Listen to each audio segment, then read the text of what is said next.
to welcome you all to our Lunch and Learn event, the Nebraska Chamber Roadshow, Seward Edition. Very excited. We're thankful that the team made a stop in Seward on their roadshow this year. I'll let them introduce themselves as the program goes along, but let's give a warm welcome to the Nebraska Chamber team. We're definitely looking forward to the presentation and discussion, but before we get started, the SCCDP team wants to give a shout out to our professional development luncheon sponsors. This list is long, bear with me, we're very thankful for all of them. Cattle Bank and Trust, Jones Bank, Memorial Healthcare Systems, Concordia University, Nebraska, Golden Pet Manufacturing, Aspire Professional Group, Hughes Brothers, Home Instead Senior Care, KTMX 1049 Max and 1035 Cool Radio, Sewer and Lichty Insurance, Tenneco, Walmart, Norris Public Power District, Ayers and Ayers, Rembolt Ludke, Chartwells, Lincoln Premium Poultry, Pack and Save, Nebraska Equipment, Seward County Independent, Acres Equipment, and Bryan Urgent Care. With that, I'll pass it off to the Nebraska Chamber team, and we'll get started with the program. Thank you. Quite the list of sponsors. Very nice. I love it. Well, good morning, everyone. My name is Tara Lee. I'm the EVP of Partnerships and Programs for the Nebraska Chamber of Commerce, and I come to the Nebraska Chamber via Ralston and then Fremont. So I'm very excited to be in the 4th of July city of Nebraska, even though Ralston, we tried to battle with you guys every year, but now I bow down. Congratulations on your title. That's amazing. We have some awesome information to share with you, but before we get started, I would love to find out who all you are so we know who we're talking to today. So it looks like you are not eating yet. Would you mind standing up and telling us your name and the organization or company you're representing or who you are? Sure. I'm Josh Ramsey. I'm a member for Village Board of Utica. This is Jim Swanson. He's also on the Village Board of Utica with me. So Fantastic. Thank you guys. Senator, I'm going to go next. Senator Jana Hughes, District 24, so my hometown right here. Derek Barsman with the City of Seward. I'm the City Clerk. Greg Butcher, City of Seward. I'm the City Administrator. Rich Wergen, longtime Seward Heights and City Council representative. Wonderful. I'm Sue Emick from the Seward County Visitors Bureau. Matt Howe, I live in the suburbs of Greater Gunner, Nebraska, and I'm also a board member. Awesome. Good deal. Corey Mann, Director of Human Resources at Memorial Healthcare Systems and Board Member. Wonderful. Megan Kaler, I have 3 hats for this organization. I'm here representing the SCCD Board, City of Seward, and Golden Pet Manufacturing. I think you win. Congratulations. I'm exhausted. Sure. And you will meet these gentlemen just in a little bit, so we'll hold off on your introductions. I first want to introduce a name and face that is very familiar to all of you guys. We're going to bring Zane up. He is our navigator for 6 Regions, 1 Nebraska. An awesome partnership we've been doing with the Governor's Office and the Department of Economic Development. So Zane, come on down and give your update. Well, for those who have wondered what it is I do for my day job, you will find out here in a little bit. Yes, Zane Franciscato, Southeast Navigator, 6 Regions, 1 Nebraska. 6 Regions started about 2 years ago. The governor had about $2 million in ARPA funds remaining, and they wanted to use those funds to make stuff happen in Nebraska. Working in conjunction with the Nebraska Department of Economic Development, the Chamber team and the Governor's Office had created 6 Regions, 1 Nebraska, hired 6 full-time navigators to serve in across the state. So we have my counterparts across the state are focused on regional development initiatives. Here in Southeast Nebraska, we gathered about 100 regional leaders in a room, and we took a look at some hard data. What is going on in our state? Where are our challenge areas? No surprise. The bigger ones were brain drain, housing, and childcare. But as we had these conversations, infrastructure rose to the top as a very important issue. You can't build houses without water. You can't, expand your community, grow your community without water infrastructure, roads, and power. And so we chose to utilize our funding to compile a massive regional water inventory. We worked with the Southeast Nebraska Development District and Olson to kind of survey communities, ask what their needs were. Several of our communities here in Seward County submitted information, and about 62 communities as of this point have submitted that information out of 189. So we still got a little work to do, but we have started to find some concerning areas, especially in our more rural communities, 100 or so. About $600 million in infrastructure needs are needed, or infrastructure improvements are needed across our region. So part of this plan, it's not just an inventory, it's not just something that's going to sit on a shelf, it's a tool that we're going to use to create unified messaging, work with our state delegation like Senator Hughes, and our governor's office to lobby the feds essentially to secure funding to improve our water infrastructure. Just last year in Iowa, they unlocked $153 million in water funding for 19 different communities. And in kind of some digging, I asked the question to some economic development contacts there, how did you make that happen? And they said, communities, economic developers, and university systems came together, lobbied the governor, said, hey, we have this information. The governor then turned around and worked with their congressional delegation to kind of find that pathway to unlock $152 million. So we're going to be using this information not just to sit on a shelf and say, "Oh, look at this great numbers that we pulled together." We're going to actually use it to drive some action down here. Two other small projects that we've been working on. One on childcare. We are working kind of with 5 communities in southeast Nebraska to join a statewide substitute pool push. That initiative or project was actually championed by Jonathan when he was at the Seward Chamber. City of Seward was one of the first communities in the state, I believe, to kind of say, yes, we're interested in partnering with this push. But what that project is a substitute pool. So you have an in-home childcare provider. We have found out that in-home childcare providers need a break sometimes, but there's no one out there that they could trust or the families trust to come in and take care of kids when the primary provider cannot. And so the substitute pool concept will find qualified individuals, pair them with in-home providers, and give them just an option if they need to, run and do a doctor's appointment or something like that. Give them an option to have a body in place to watch kids in a in-home system. So what we're trying to do with that is leverage $10,000 to get 5 communities to sign up, which will unlock a statewide pilot and more funding, and then kind of create a clear pathway to potentially some legislative items for a statewide program. I believe Senator Hughes is maybe, no? Okay. I heard maybe that there's some possibility you'll be approached at some point for a statewide sub-pool network, so spoiler. But we got to unlock the pilot first. We got to prove the model works first. And then lastly, we are developing a Southeast Elected Leader Academy. Northeast Nebraska has been a champion for this program. We've realized that local leadership is as important as statewide leadership. We here in Seward County, I believe Milford had a seat that went unfilled in the primary and general elections. So we're seeing that more and more kind of statewide. And so one of the things we're going to try is provide some training to local elected officials who might not realize what they're getting themselves into. I know on village boards sometimes it's who has a pulse. So we just want to make sure that we're educating our leaders with kind of a high level view of what to expect, how to have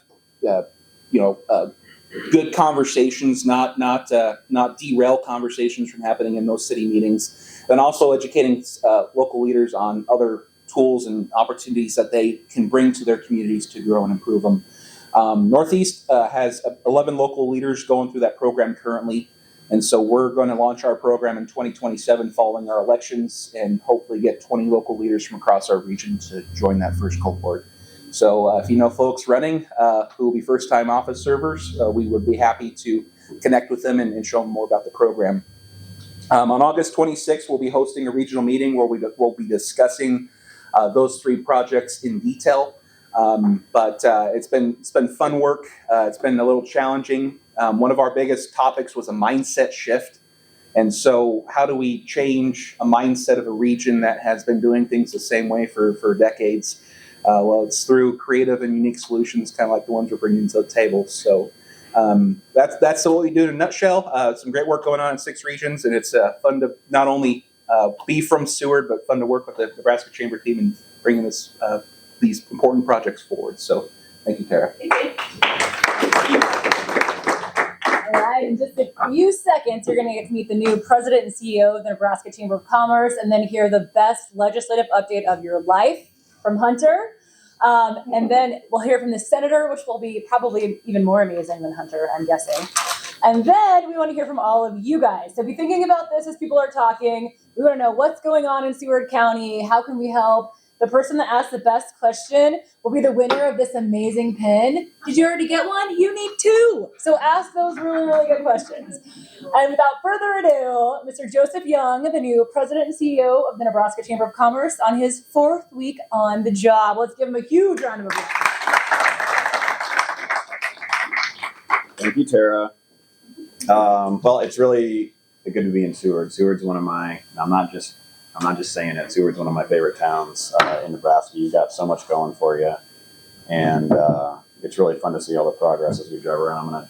Zane's gonna take me on a little, he called a penny tour. I usually call them dime tours, but he's gonna take me around. So I see some familiar faces in here, but for those of you who don't know me, again, Joseph Young. This is my 4th or 5th week on the job. It's going very well so far. I am not new to the chamber necessarily. I just came back to the chamber. I was here from 2015 to 2018 or so. I actually had Hunter's role, so I'm familiar with the work that he does. But my career, is basically, I've done a lot in the public and private sectors. I've had a stint at the Department of Economic Development, the Greater Omaha Chamber, the State Chamber, like I said, and then a couple of stops in the private sector as well, and small business ownership. So, one of our challenges right now in the state is kind of an overall economic development ecosystem where we're all kind of pushing in the same direction. And I think everybody wants to get back in the saddle, basically. It's going to be super important that we do that, both at the state level and obviously the local communities like Seward.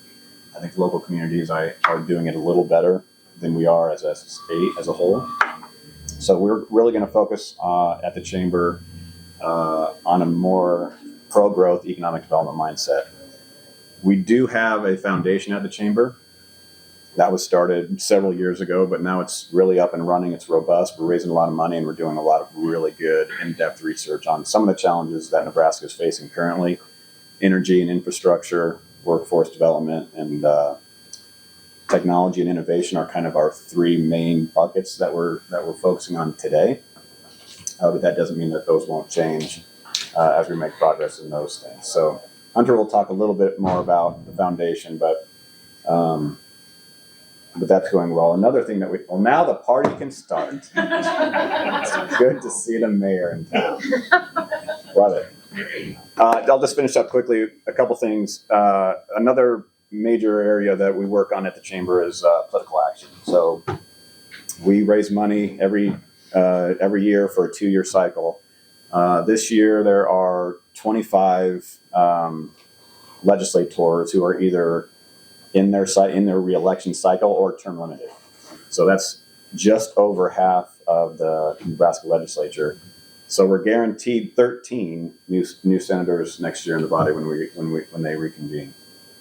Obviously, when you're replacing a quarter or up to a half of a legislature at one time, the amount of institutional knowledge that you're losing can be really detrimental to long-term capacity and long-term projects that we've been working on as a state. So you will see on the ballot this November a term limit expansion question, where it will expand the term limits for senators from 2 4-year terms to 3 4-year terms. Unfortunately, when you have a senator as good as Senator Hughes, we really want to try to keep them around for longer. But this does not apply it does not apply to currently serving state senators. But we think in the long term, moving forward in the future, it's important to kind of keep that continuity and that institutional knowledge in the body, because it's very helpful, especially when talking about long-term planning. So with that, I'm going to bring Hunter up. Hunter is our Executive Vice President of Legislation and Policy. He does a fantastic job down at the state capitol, and he's made a lot of good progress. So he's going to give you an update, and then we'll let Senator Hughes come up and chat a little. Well,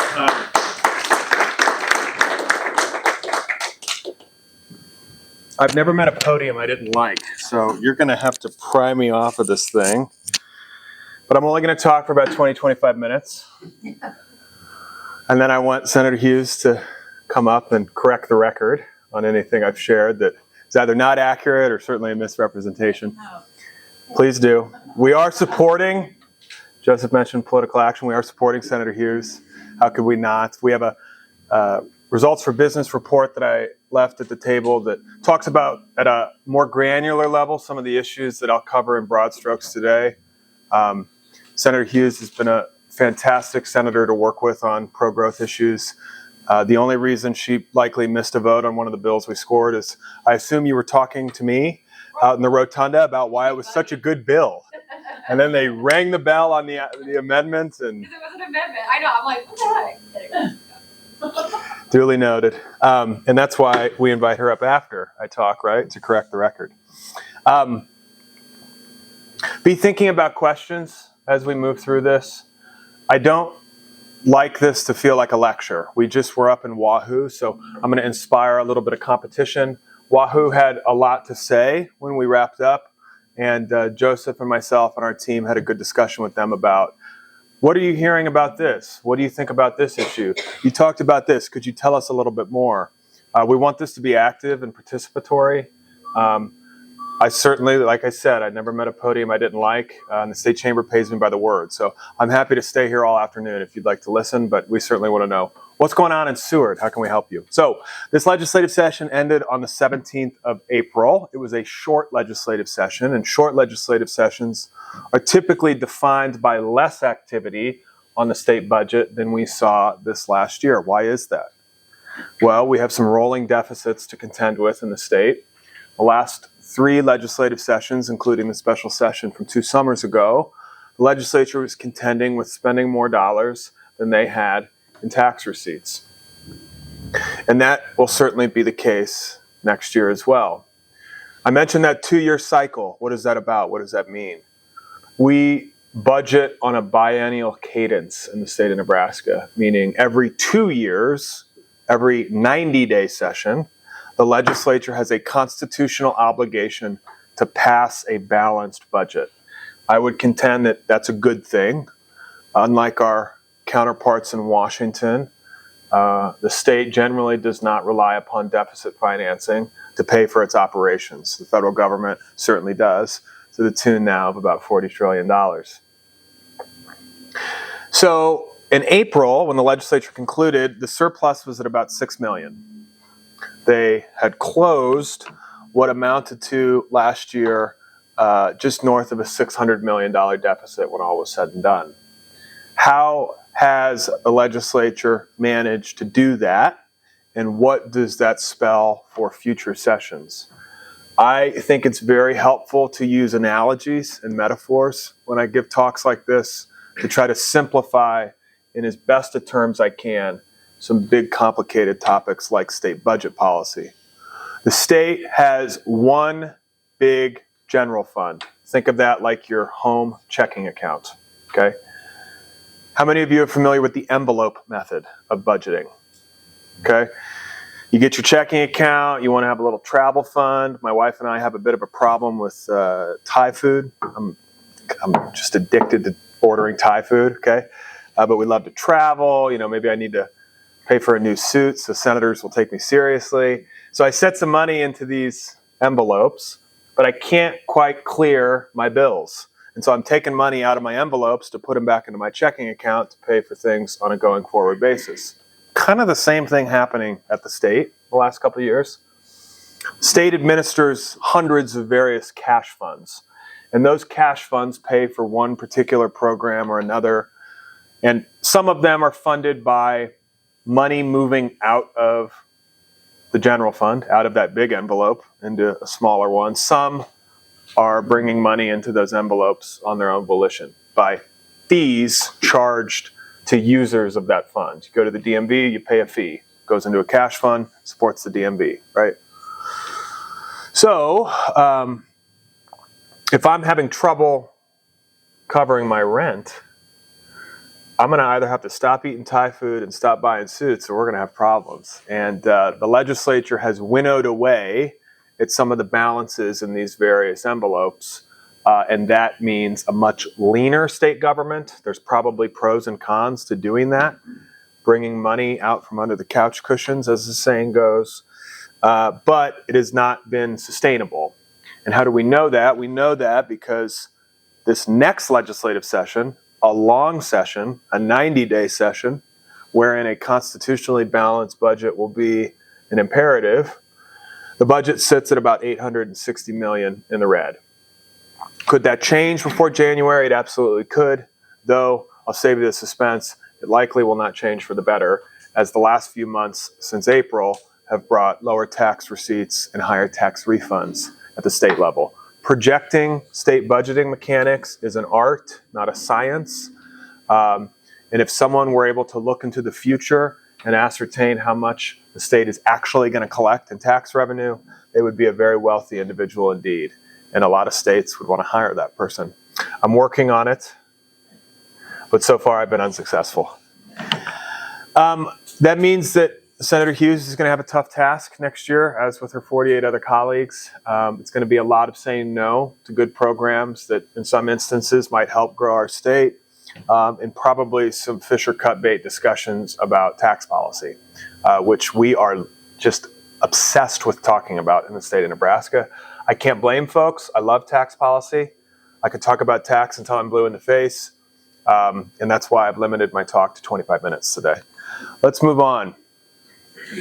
I want to hit 5 high-level bills from this session. There's more detailed in that packet.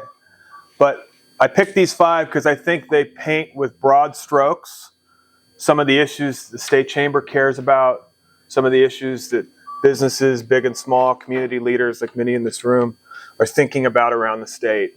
And hopefully in this discussion, it teases out some of the challenges that Nebraska faces relative to other states around the country. So I'm going to start first and foremost with LB 1067. LB 1067 was introduced by Senator Hallstrom. Yesterday, we spent a day on the road with Senator Hallstrom. We were in Falls City in the morning, Auburn just after lunch, and then finished up yesterday at about 6:30 in Nebraska City.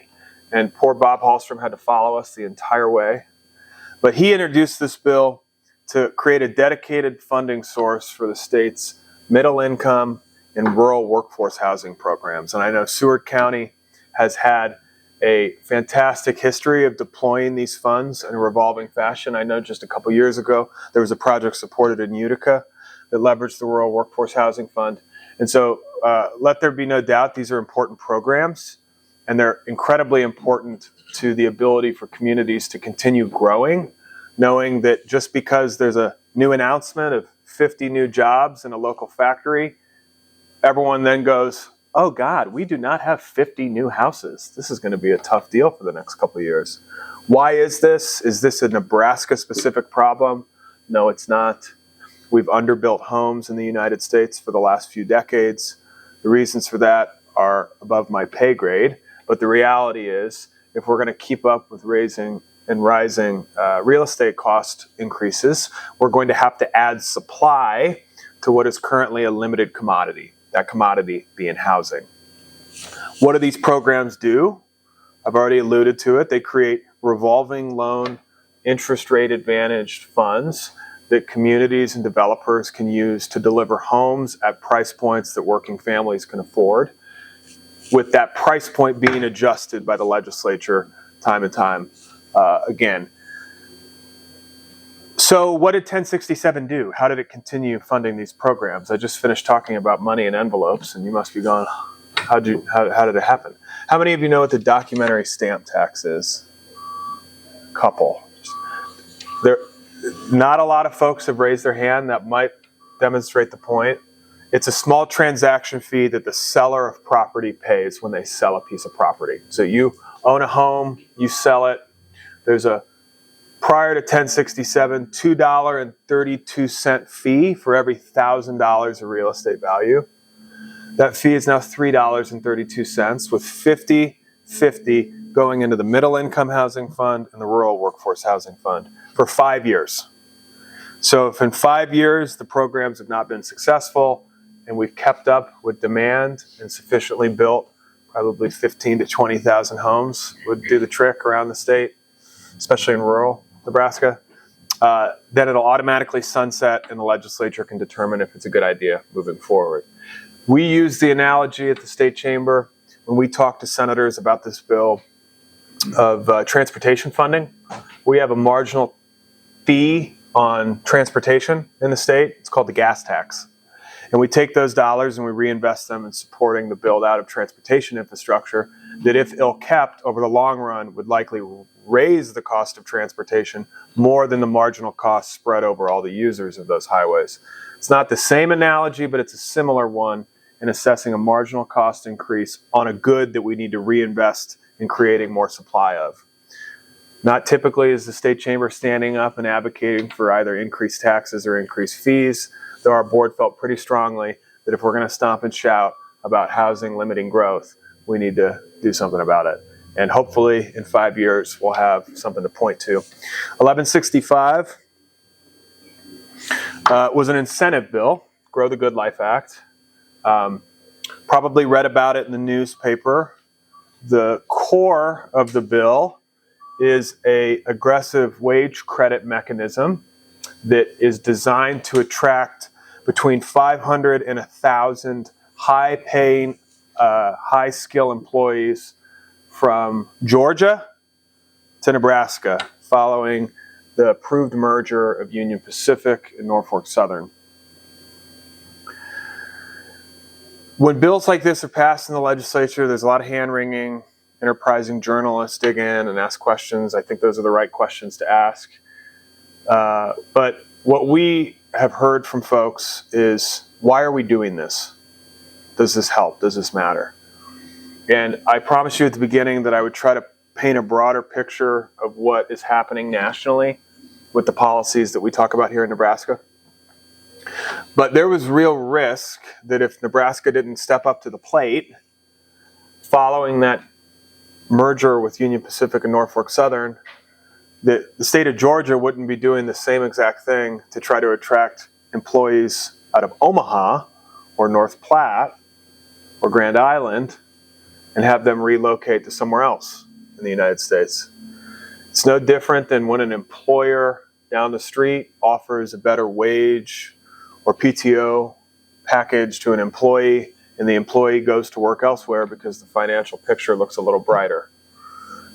We are competing with other states to try to invest or attract investment and create jobs here in Nebraska. Incentives aren't the only factor in business making decisions, business decision making rather, but it plays a difference, and it signaled that the state was serious about keeping Union Pacific headquartered in Nebraska.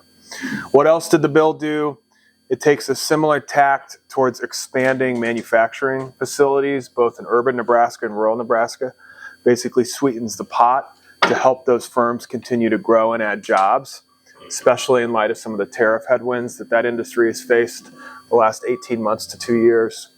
And it importantly makes some changes to how companies can use these economic development incentives to support their employees' childcare needs. So we tour a lot of facilities in the state. We go to manufacturing facilities. We'll go through maybe an ethanol facility.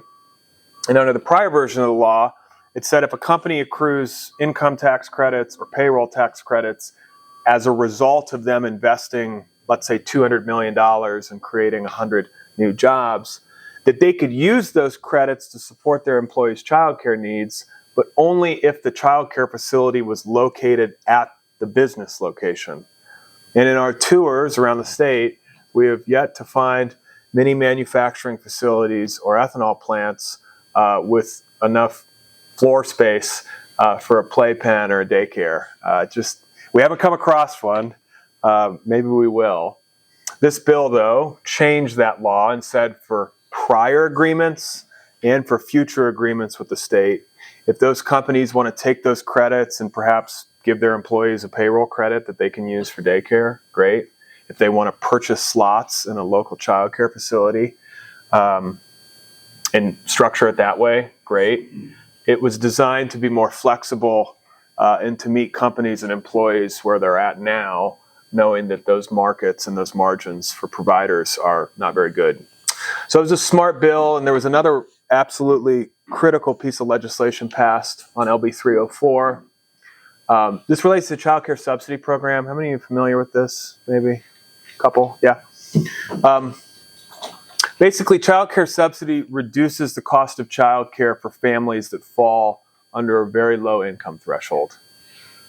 For Nebraska, up until LB 304, it was 185% of the federal poverty line. For a family of four, that's about $60,000. Importantly, though, these parents have to have a good reason for participating in the program. And in Nebraska, it's north of 90%, that cite employment as that reason. You may have a single mom. Her kids have to go to childcare because she wants to work. And if she were to lose access to child care subsidy, she would probably not be able to work, and so therefore would have to take other public benefits rather than just child care subsidy benefits. And so it's a very razor-thin environment for both families and child care providers. Did LB 304 solve the problem? No, it did not. Did it prevent a backslide? Very much. There was a really interesting article I was reading this morning. Senator Fisher has been a huge advocate for this program. She introduced a bill with Senator Hinson, I believe, from Iowa. Bipartisan bill. Might have been Iowa. Doesn't matter. Bipartisan. Introduced this week, Child Care Modernization Act in the Senate. They would make some adjustments to how this program operates. And in the article talking about it, the executive director of the Buffett Early Childhood Center here in Nebraska brought up LB 304 and said, while this new bill from Senator Fisher is going to certainly help improve the program, the passage of LB 304, I would analogize to not ripping the Band-Aid off a patient bleeding on the operating table. His words, not mine, but it goes to show that this was a bare minimum effort to prevent 3,000 to 4,000 families from now having to ask the question of, do I continue to go to work or do I stay home? And for businesses in a labor market like the one we have in Nebraska, that's a not insignificant amount of people, right? More to come on that. We're still engaged in these discussions. Again, it is not a silver bullet policy solution by any means, but it's grown in importance the last 5, 6, 7 years. 1261, Joseph earlier mentioned energy and our foundation's work on trying to understand, both for ourselves, for our members, for policymakers at the state level, what is the state of affairs for Nebraska's energy environment? How does it work from a regulatory standpoint? What are the pressures? And 1261 was a good step in the right direction this last session. This bill, how many of you are familiar with this? Probably been in the newspaper. Maybe you've read about it on Facebook or TikTok. Interesting. Okay. It's a large load bill. What was that? I said I was familiar with all of them. Great. Look forward to the questions. Oh, yeah. I'm also, that's where they came from. So this is, I call it a de-risking bill. It de-risks large investments in behind-the-meter electrical generation for large customers, not only for that customer, but for the public utility as well. There's been a lot of misconceptions about what the bill does, what the bill doesn't do. There was already the ability for large industrial users to build their own behind-the-meter electricity prior to this bill being passed. Whether that was happening at the rate that some would want, probably not. Part of that's because we have very cheap electricity in the state of Nebraska, and so the financial mechanics of selling that power back into the grid often wouldn't pencil out if a user was going to build their own power facility and then have excess that they couldn't off-take into the broader grid. That has changed. There are large load users more and more every day. And so if they want to build their own electricity, they don't want it to be subject to a very large risk. And what would that risk be? Eminent domain and public access. Condemnation, correct. But for the public utilities, they don't want to have any uncertainty about where those electrons go if more are produced than that customer needs. So the bill allows for a customer to build that type of project, but they must enter into an agreement with the public utility whereby the public utility waives their eminent domain authority so long as the customer guarantees that they'll sell any excess electricity back to the public utility at wholesale and pays for any underlying infrastructure that the utility has to build up to that site that otherwise would be paid for by incumbent ratepayers. It's a de-risking bill. It doesn't compete with public power. It works in complement with our system. And it's a new way of thinking about this regulatory framework, given the fact that the electrical world has changed very quickly in the last decade and will continue to change. So I'm sure I'll get more questions about that at the end. It's really interesting stuff. The last point I'll bring up is LB 847. There's been a lot of changes at the federal level on workforce development policy. Workforce Pell, great example of what's coming out of Federal Department of Labor. I bring this up. This was an omnibus package that we worked on with the Department of Labor to make some changes to a host of workforce development programs here in the state. Business Innovation Act, Intern Nebraska. It also creates the state, a state level registered apprenticeship office. Why am I talking about apprenticeships? And why do I want to bring this up to you all today?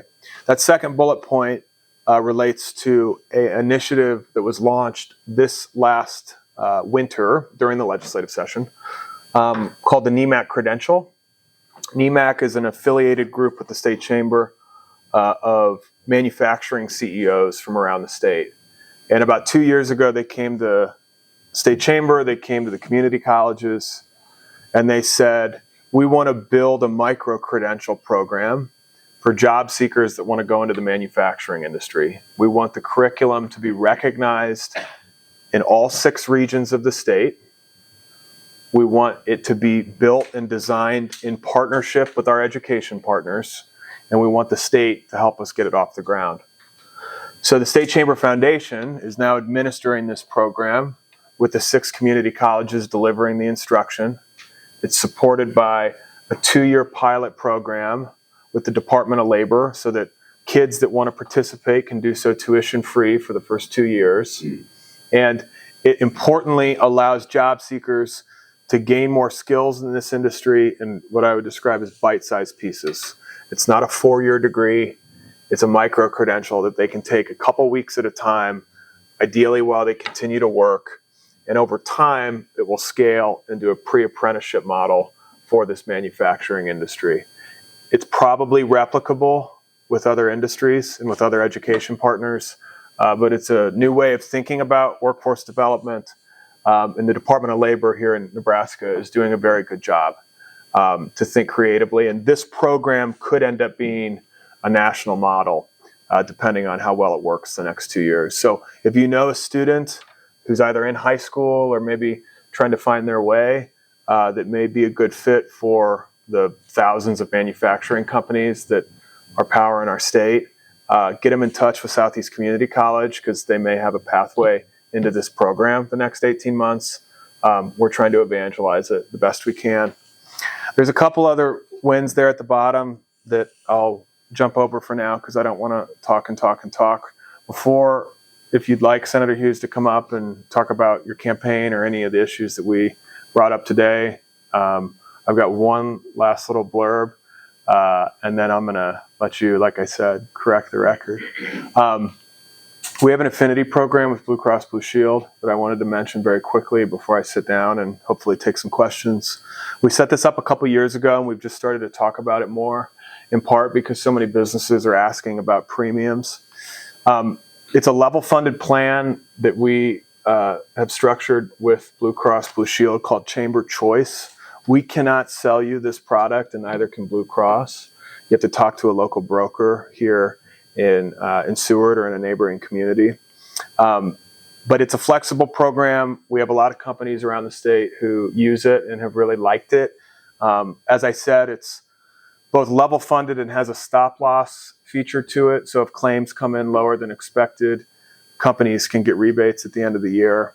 You have to have 5 employees or more to participate, but can be a very good product for companies between 5 and, let's say, 50 employees. So if you have questions about it, call us. We'll get you in touch either with your local chamber who may know about it or a broker here in Seward County who can potentially talk to you more about it and see if it's a good fit for your company. But we haven't done a good enough job talking about it. The state chamber, it's been in place for a couple of years, and given all the questions we've been getting about health insurance premiums, we wanted to just flag it for you all.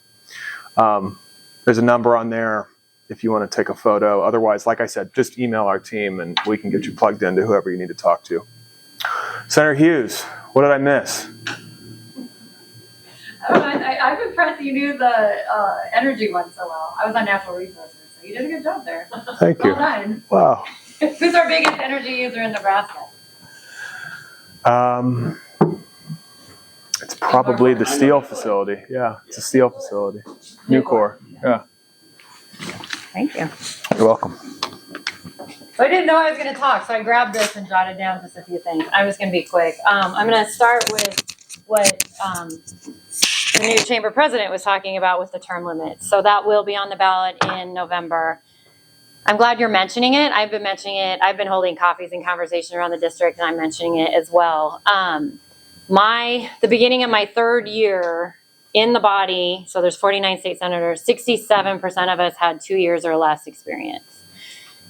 So just think if your company had 67% of their board or whoever, your administration or whatever, had 2 years or less experience. Where's the institutional knowledge, right? It's held in the lobby or it's held with longtime staff members, and the staff turnover at the Capitol's been, we don't even know those numbers. I'd be curious what they are. So I think 3 terms does make a lot of sense. And here's a fun fact. What was the average length of service for a state senator prior to 2012 when term limits were enacted? 7 years. 7.2 years. So we were already under a 2-term amount. So I think that's unfortunate, but whatever, before my time.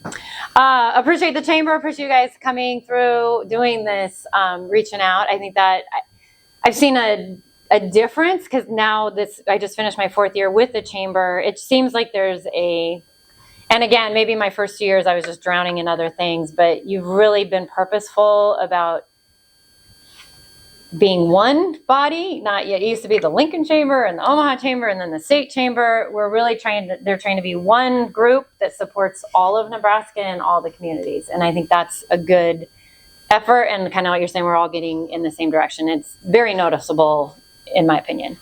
So that's good. Issues facing Nebraska: workforce, infrastructure. Was it, Zane, did you say $600 million worth of water projects that you've identified is it across the state? Or just Region 6? Just Region 6, okay? That for sure is the same on the other regions, absolutely. Throw in bridges. Do we have any bridge problems around here? I don't know. One got shut down right before the 4th of July. So we thought somebody might dive into the river if they drove over it. Roads, bridges, infrastructure. It's an issue. We're getting older and all the communities are older and haven't addressed these things. Housing, which you've mentioned, and then just economic development. So are these issues just Nebraska issues? No. This is the whole entire United States. So we are competing on all these, whether it be federal funds coming for water or money for bridges, which we've heard maybe we're not getting as much for that. People, we don't have people. we're competing with all the other states. They're all in the same boat. So if we can be mobile, creative, more efficient, the original business incentive really worked on, if you increase your number of employees, you got more money. We need to focus on efficiency. Can I do twice as much work with the same amount of employees? That's a better system because we don't have the people, right? And Nebraska, I think, are we the lowest unemployment of the nation?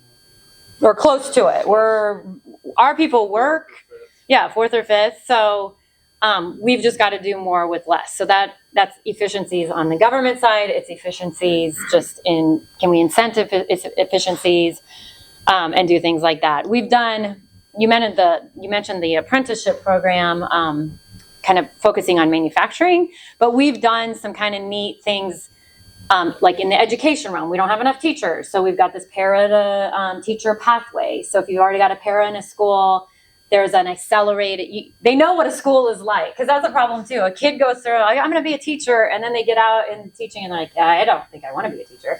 But if you're a para, you're in the world and you're like, yes, I do want to be a teacher. That's a huge step. Can we keep them working? Because typically they're not your traditional student. Can you keep them working and get them on a path to being a teacher? So we're being creative on things like that. So I think there's a lot of good things that we've been doing and that we need to keep looking at. And I love sunsets. I heard you mention the sunset on that child care tax credit. Our sales tax has a lot of exemptions. Like, I would love to go through any credits or exemptions and put sunsets on everything, so that you can say, like he said, 5 years from now, do we still need this child care subsidy? Is it working as planned? Does it need to be tweaked or not? Put that in front of the body every 5-7 years, whatever it is, and say, does this still make sense, versus it's just money going out and we have no idea if it's still working, or, well, it's been doing that for 40 years. Okay, keep it going. I think that's super important. You mentioned the $800 million deficit that why am I rerunning? That's my thing. I'm sitting there listening going, this is depressing. Wow, I'm going to get back in there, and January is going to be awesome. $800 million deficit, up to $1 billion deficit. Thank God. I say that too. Nebraska, we do a balanced budget, unlike federally. That's really important. But people are like, why are you in a deficit, right? It's like, what the heck? Well, we accelerated our income tax reduction, which next year will hit 3.99 that's the top bracket for income. And every year that we've ratcheted down, that's $250 million less the state gets. Hindsight, in my opinion, Chamber might disagree with me, we should have put triggers in. And I voted on this in 2023, my first year. I just didn't have enough information. Also, you don't have a crystal ball to see what the future brings as well. But hindsight being 2020, we should have put a trigger in, meaning our state had this much money, that would trigger another, drop. That ship has sailed. We didn't do it. So that's where we're at. So that was $250 million. The big, beautiful bill federally took away $100 million from the state. So there's $100 million. And then, I don't know, are we at war? Are we not at war? I keep seeing if Iran does it. Gas prices are high. In other words, the economy. And so people are a little hesitant to spend money. So that's why we're in where we're at with the state deficit or the budget. So yeah, anything with a fiscal note will die as a bill. And we've also, not only that, we've got to find the money to fill the gap. So anybody has great revenue ideas, let me know. We've structurally got to do some things. There were a lot of cash sweeps the last year, and that's a one-time thing. We really need to look structurally what the heck we're doing. So that's the conversations I'm having with my fellow senators. I have brought a school funding bill, which is the property tax thing. I think we can do a better job with the property tax credits that we have. How that was rolled out, in my opinion, wasn't done quite the way it should have been done. I think it can be done better. But we have done some really good things. On the property tax side, 5-7 years ago, the locals were paying 50 to 55% of their public schools. And fast forward to today, the state now pays 50 to 55% of the schools. So 7 years ago, state paid 30 to 35, locals 50, 55. That's flipped now. In my opinion, that's where it should be, at least, that the state should be paying part of our public schools. My bills have always it's more the intricacies of how that works across districts. But I'd like to hold that funding. We're not going to get more funding because we're in the deficit, but we'll see where that goes. So thanks for the good turnout today. Thank you guys for making, where's your stop tonight then? If you're on a tour, are you done? Yes. And look, the sun came out. You've got, yeah, perfect. Go back So, to the office. Chamber never sleeps. well, I'm going into the Capitol right after this, so I feel your pain. Anyway, thanks for coming, and yeah, I'll leave it questions for you guys. These guys can reach me anytime. So, yeah.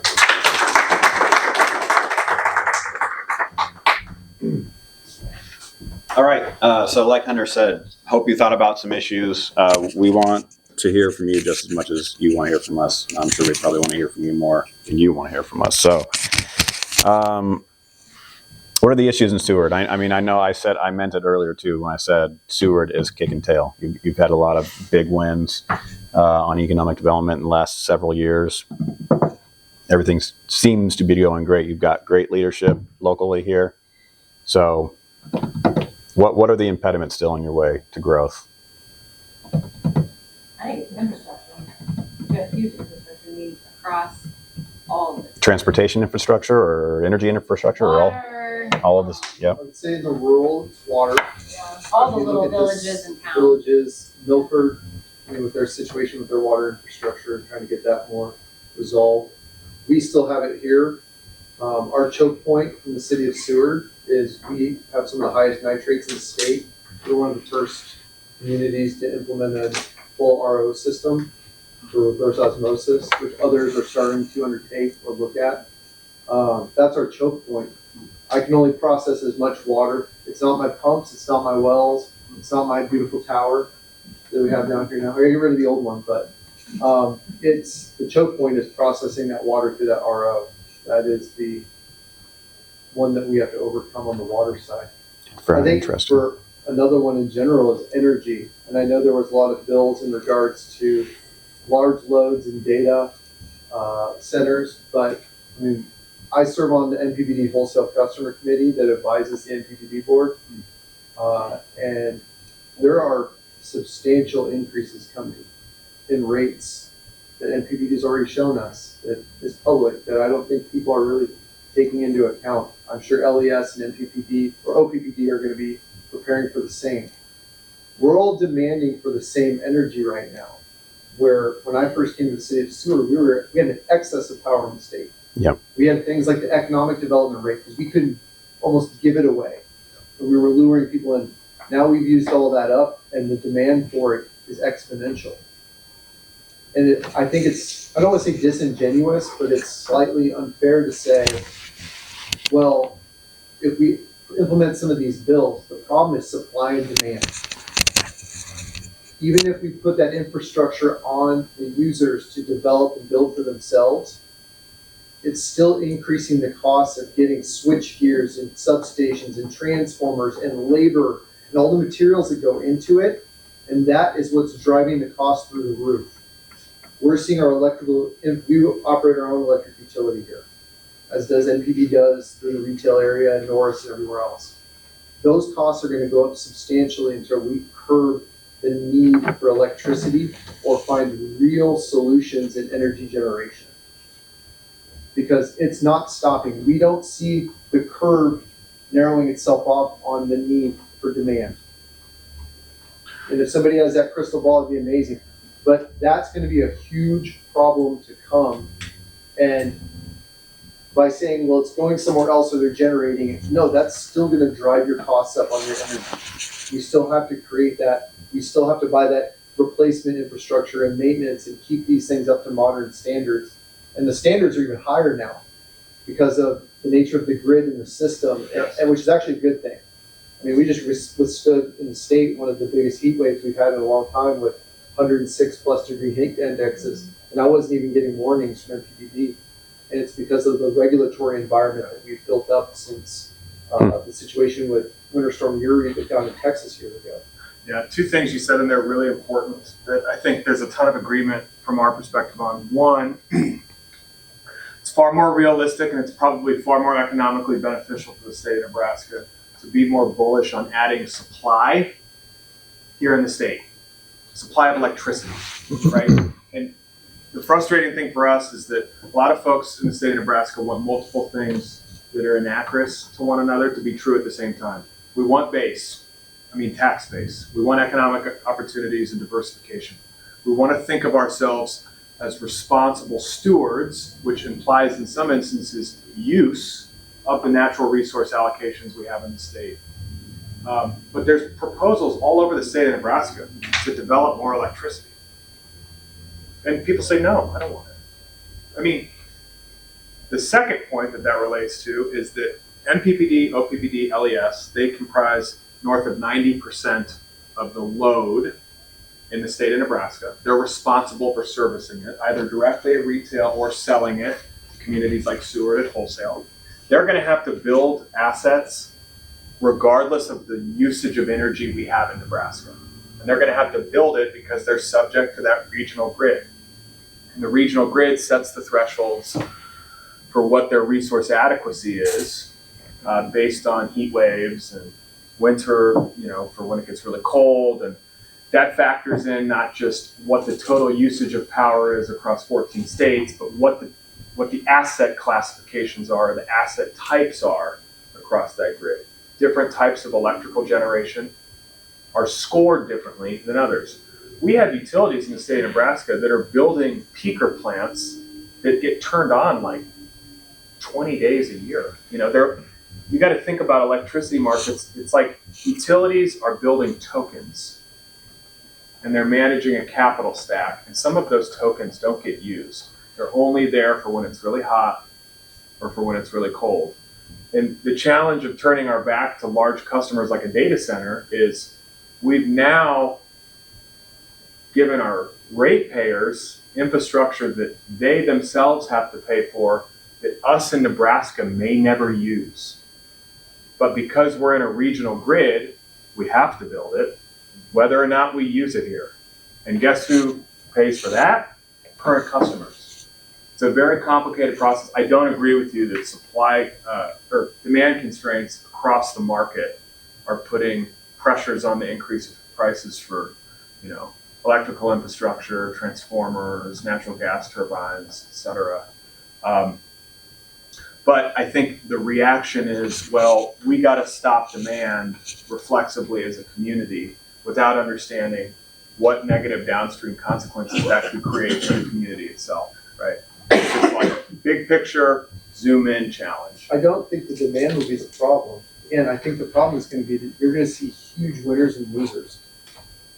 How do you explain to, this is just a hypothetical, not too specific, how do you explain to that mid-sized community in central Nebraska that's not growing, that's not seeing the benefit of these large-scale capacity growth, or a community that's in a good position like Seward, we are going to see that benefit, hopefully. Yeah.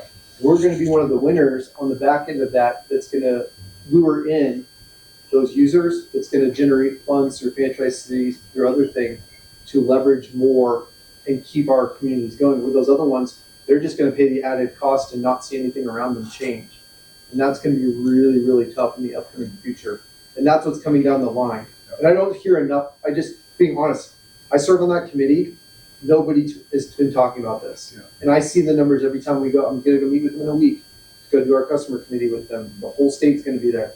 And they're just not bringing it up. And this is coming down the line. I mean, it's 4+ years of 6+% energy rate increase. When you say they're not bringing it up, who's they? The public, just in general, you don't see. The public is not. This is common knowledge, but it's just not out there, and it's gonna. It's when those bills roll in and they start seeing those rates get passed on to them, that's gonna be really rough. And us being the wholesale community, we're the ones. The city of Seward is the one that's going to feel that pushback from the community because they're getting the bill from us. And we have our own infrastructure costs. So even if NPPD said we're gonna have a 0% increase to the wholesale customer, we might still have an additional, our rate engineers are gonna say you still have to raise yours maybe 2 or 3% just to cover our own infrastructure expenses. Well, now you add an additional 5%, let's say, for NPPD, now you're looking at, 8%, give or take, and you're talking about multiple years of that. And so, that does not get discussed until one is, I don't think people really pay attention to the discussion aspect of it, but they're gonna realize when they see their bill, they're gonna care. When all of a sudden their electric bill is a lot more than what it was previously. And we've already, leading up to this big need for generation with the NPPD, I mean, they had all the wholesale communities, sign their life away in long-term contracts because they need that revenue to pay for, I assume, the bonds that they're gonna need to do whatever generation they decide to build. And so we're on the front line of that issue, but we can't control that unless we're able to, have revenues coming in to help offset some of that. But to Greg's point is there are communities that aren't growing like Seward is growing. They don't have the investment and reinvestment that Seward has had. They're the ones that are still going to get that rate increase from NPPD, but they're not going to be in a position to offset that with other projects or revenue sources. And so we're just kind of the canary in the coal mine that we would be, we're all going to be hit by this, but we're going to be probably better off than other communities that don't have those options. Well, we could set up a system whereby if you get the benefit as a community, you pay more in rates. We could do that. No, I'm just joking.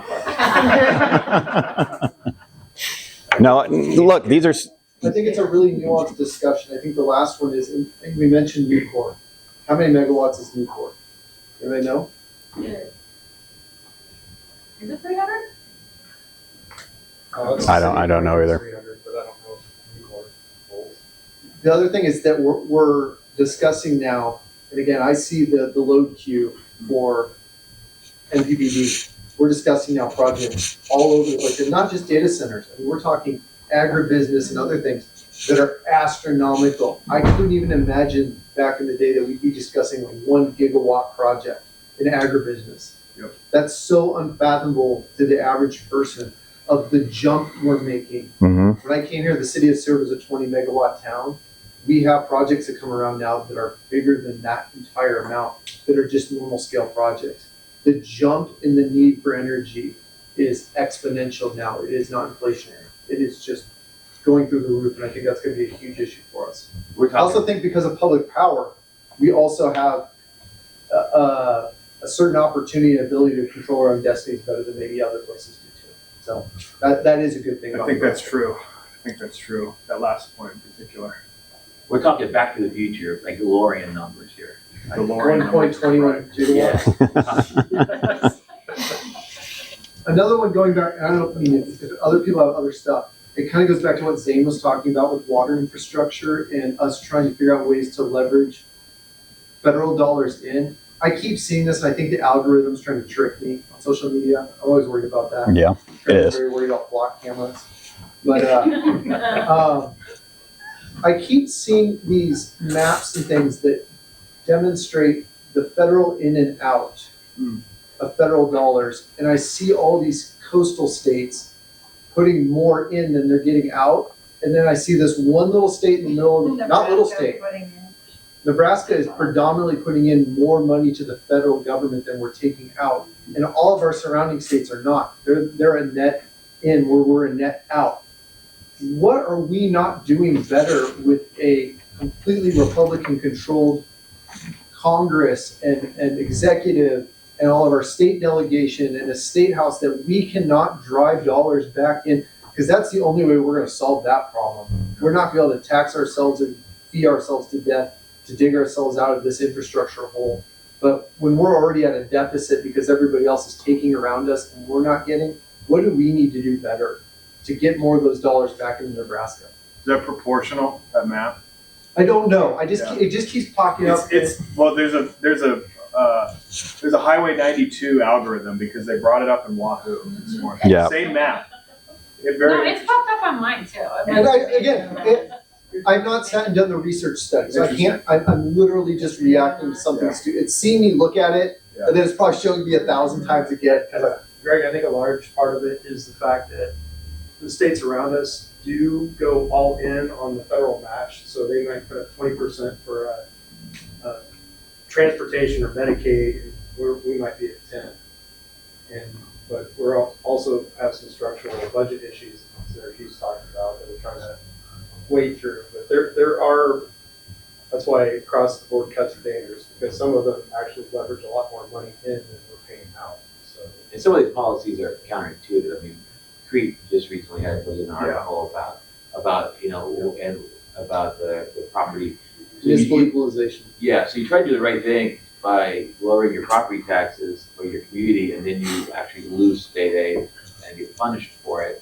I mean, some of these formulas, and I think maybe TAPOSA historically has been one of those where, you put the right pressure on the right lever, you actually spend more, but you may get more back. And so part of that, again, and I know from historically when I worked in the legislature, the leadership takes, whether it's the governor, in most cases, but there were a lot of federal programs. In fact, there was bills passed by legislatures saying we want to, I'm not using the right terminology, but basically put more money in to get more money back from the feds. Yeah. And I think they actually had to repass that bill at one time, say, no, we really meant it the last time we passed this, because there's always been some pushback on we don't want to necessarily grow our budget, or there's other reasons why we're trying to avoid it, but the reality is you're losing out on federal dollars. And it's not like the federal dollars get returned to taxpayers if they're not being used. They just go someplace, they get spent elsewhere.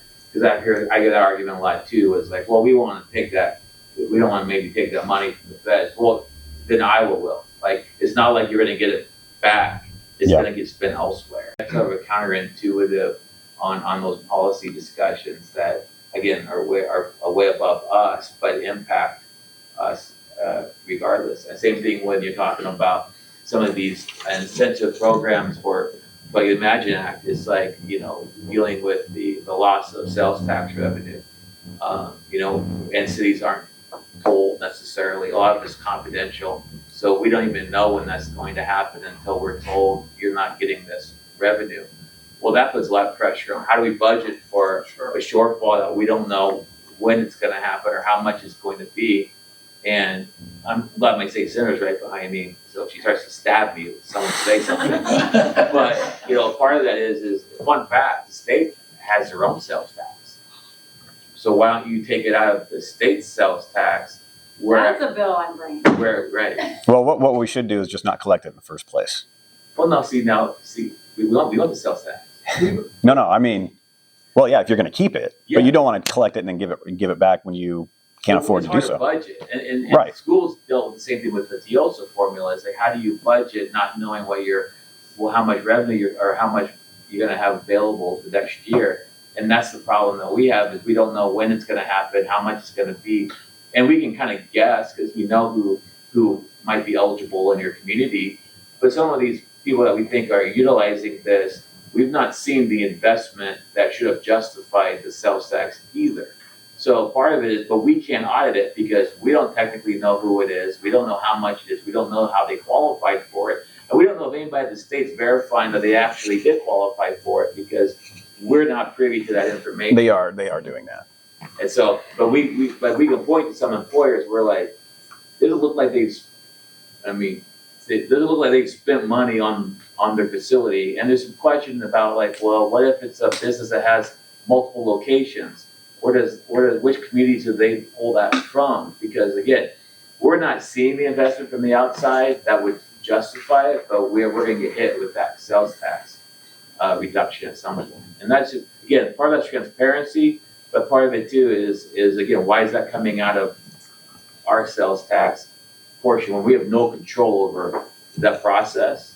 If the state wants to provide that incentive, well then maybe this they should take it out of But their this is portion. where the follow-up should happen too, when the state has an incentive plan in place, kind of like that, the sunset. Are we doing a good enough job to say, this is what we incented? Did it incent what we wanted, or is it incenting some other kind of behavior? And where did it pay off? Does it make sense? Yeah. We pulled X amount of sales tax out to give them. Did we get 3 times our money, 10 times our money, or not? Nothing. So this is a fixable problem, and it's been a problem since I was at DED 20 years ago almost, and we haven't fixed it yet. But I think that if we work together, it's definitely a problem that we can get to the bottom of. But it's when we start talking about it, you are exactly right. It's it's impossible to budget for, and then it usually comes at a bad time, those refunds. But when we start talking about that, about economic development like that together, the mindset starts to shift and people get upset. And I totally understand. You're right. But we got to be careful with falling into the trap of, well, maybe this isn't even worth doing. Because I guarantee that it is. Right. And It's just showing that payback. It's showing. Right. What's the ROI? Is the issue that we just have to trust. We're trusting that government's doing it the right way. And that makes me nervous. To say that, because we're from the government, we're here to help. Isn't that like the 7 words that should scare everybody? Yeah. But like we utilize TIF here, we utilize LBA 40, and we've had really no issues or pushback. We've had the LBA 40 plan has been voted on a couple times now, and because we can control it locally, and we're very transparent locally, and we're not hiding anything about, and so I have no issue with using local tax resources to fund those types of programs. It's just when we don't have any, we're in the dark. We're just picking up the bill. Yeah, it's really hard. Well, and you're using even so the city of Seward voted the half cent to pay for the wellness center. That shouldn't be touched by that stuff, because that was an add-on for a specific thing. You know what I mean? Yeah. That's what we want. So for example, I have the letter sitting on my desk and I shared it with Matt. We have an outstanding potential for $800,000 next year in incentives through Advantage and Imagine. That's 1/3 of my sales tax. Yeah. And that will completely wipe out my ability to pay the bonds on that wellness center. So I have to pay those. So now it comes under, well, what's my other way to generate revenue? Other than cut a bunch of stuff so I can make up for that shortfall, is I'm going to go increase everybody's property taxes now because of an incentive that I had no control over based on a vote that was passed by my citizens. They said, we want that. That's what we want, and we want to tax ourselves. For that, and that was enough money for it. Yes. We put that on ourselves, and now it's been taken away from us with no say by us. Yeah. And that's the issue. How do we explain that to the voters of the city of Seward that unanimously voted for that? Say, well, I know you voted sales tax in, but now you get a property tax increase because of. Yeah, it's a timing issue mostly, and it's a timing issue. And I was going to say that, Imagine will sunset in 3 years, 3.5, and the legislature's going to have to negotiate this again. And I think from the business community standpoint, the refund timing is typically not a good thing. I mean, I think business owners feel a hell of a lot more confident with that money in their pocket generating returns for the company than sitting in the Department of Revenue in Lincoln. Not in your, that's not really something that our members would want. I think the pushback has been, well, the state is going to have cash flow concerns, and so that is better in than not in at all. But then you look at receipts, those are partly due to refunds. So the state now has a cash flow or unpredictability concern. So when this process happens again in a couple of years, I guess what I'm asking is, I think the cities need to work with the business community to resolve the issue, like Joseph said, so that everyone just knows where they stand. And you're not budgeting based on tax refunds that you don't have line of sight on, knowing that the Department of Revenue in Lincoln doesn't have line of sight on them fully either. Every time a company files a return, they have to project what their, I believe, proposed refunds are going to be over the next 3 years. I could be wrong about the exact detail, but then the state has, I believe, 180 days to pay it out. So there is some lead time, on when those refunds are issued. But for you, that doesn't help you because you're probably not getting notification of, one, what are the expectations? And then two, what's the timing going to look like? So it's a tricky one. And those outstanding credits aren't necessarily going to be claimed next year, correct? Right, 800 here, but it's possible, but 400 of it is guaranteed. Okay. And then the other 400 is essentially the pending that they have to process through. But I mean, I just spoke to Derek with the tax commissioner's office yesterday on this issue, and it's just hard because ultimately we're gonna have to figure that out. Yeah. And we're gonna have to explain it to our tax base why we're doing these shifts or cutting services or doing something. yeah, we'll vow here to work with you on that in the legislature. Because I got an answer. 300 to 350 megawatt is Nucor FYI. Well done. Well, I'll say, maybe a note to end on is that you all should be very, very comforted that the conversation in this room is like this, and that you've got leaders in Seward County that know this stuff really well and are willing to dig into it and publicly and talk about it and try to get to the bottom of it. I mean, if the legislature and the state was running as well as Seward, we probably wouldn't have deficits to worry about, right? That's not a shot at Senator Hughes. That's just a general observation. So kudos to this community. It's really neat. All right. Thanks for coming, and don't ever hesitate to reach out to any of us if you have any needs, like connection, or if there's a legislative resource that you need or a question about policy. We're always here to help. So appreciate your engagement today. It's really important, and appreciate you coming. Thank you.